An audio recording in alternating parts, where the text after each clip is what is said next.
district in the state.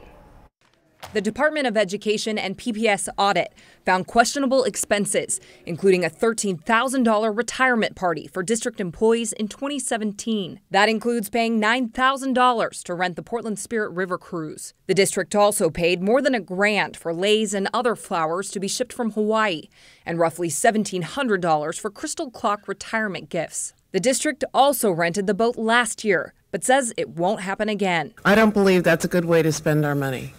Plain and simple. This activity has been discontinued.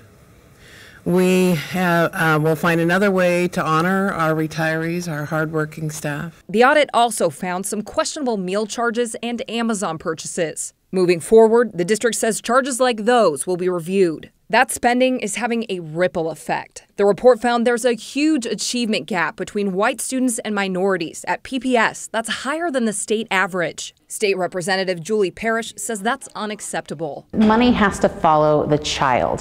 When the legislature puts in dollars for children who are in poverty or they're homeless or maybe it's a pregnant teenager, and those kids sometimes tend to be in schools that are higher community color.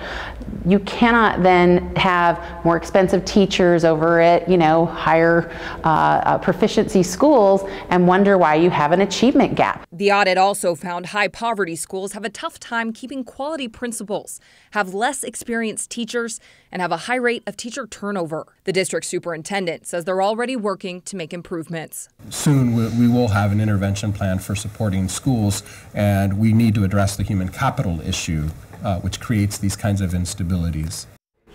Governor Brown is also responding to the audit and in a statement said she is immediately convening school district and other leaders statewide to identify strategies to ensure public dollars are well managed to best serve students. We posted a link to the report